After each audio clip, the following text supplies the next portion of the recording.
এবার বলি, আপনি আপনার বাচ্চাকে সিএস অ্যাবাকাসেই কেন ভর্তি করাবেন? কারণ আমাদের এই পুরো প্রোগ্রামটাতে অ্যাবাকাস ছাড়াও কিছু ভ্যালু অ্যাডিশনস আছে। লাইক আমরা ক্লাসে স্পিড রাইটিং করাই, ডিকটেশন করাই, তার সাথে করে থাকে পাবলিক স্পিকিং ক্লাস।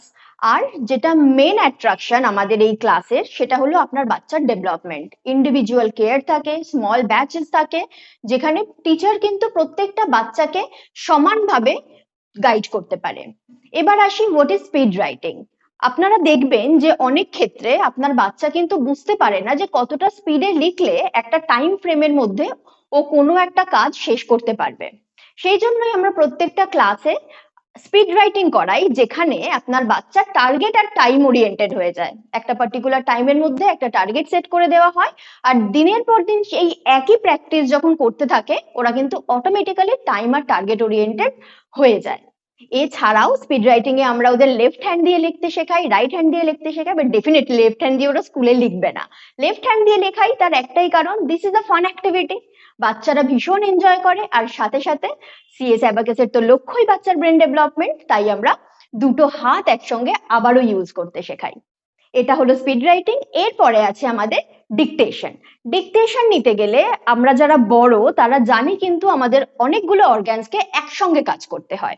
লাইক আমরা কান দিয়ে শুনি, ব্রেনে রেজিস্টার করি, দেন রিকল করি, চোখ দিয়ে দেখি, হাত দিয়ে লিখি। অ্যাবাকাস ক্লাসে কি হয়, আরো দুটো ভ্যালু এডিশন। অঙ্ক শুনতে হয়, তারপরে ওটা কিন্তু ব্রেনে রেজিস্টার করে রিকল করতে হয় নাম্বার, তারপরে আমরা ফিঙ্গার ইউজ করে অ্যাবাকাসে অপারেট করি, আনসার আসে, আনসার আমরা ইরেজ করি, রিকল করি আনসার, তারপরে লিখি। এই যে এতগুলো অর্গানস একসঙ্গে কাজ করে, যার জন্য অটোমেটিক্যালি একটা সিনক্রোনাইজেশন তো তৈরিই হয় এতগুলো অর্গানসের মধ্যে, সাথে সাথে আপনার বাচ্চার কনফিডেন্স লেভেল বেড়ে যায়। তো দেখবেন ক্লাসে, স্কুলে যখন টিচার ডিকটেশন দেন, তখন কিন্তু আপনার বাচ্চার ডিকটেশন নিতে আর কোনো রকম অসুবিধে হবে না। এছাড়াও থাকছে আমাদের পাবলিক স্পিকিং ক্লাস। বাচ্চারা এখন মানে কথা বলতে ভীষণ শাই ফিল করে, মোবাইলের যুগে ওরা মোবাইলে থাকতেই ভীষণ পছন্দ করে। তো পাবলিক স্পিকিং ক্লাসে কি হবে, সবার সামনে উঠে কথা বলার একটা হ্যাবিট ডেভেলপ করবে ওদের মধ্যে। আর মেন যেটা, সিএস অ্যাবাকাসে আপনার বাচ্চাকে 5 বছরে কেন ভর্তি করাবেন, কারণ সিএস অ্যাবাকাসই একমাত্র অ্যাবাকাস সেন্টার যারা কিডস লেভেলের অ্যাবাকাসে 3টে লেভেল রেখেছে। আপনার বাচ্চা 1 রড, 10 রড আর 100 রডস, এই 3টে রডসের কনসেপ্ট কিন্তু 5 বছর বয়সে ক্লিয়ার করে ফেলতে পারবে যদি আপনারা সিএস অ্যাবাকাসে এসে ভর্তি করান।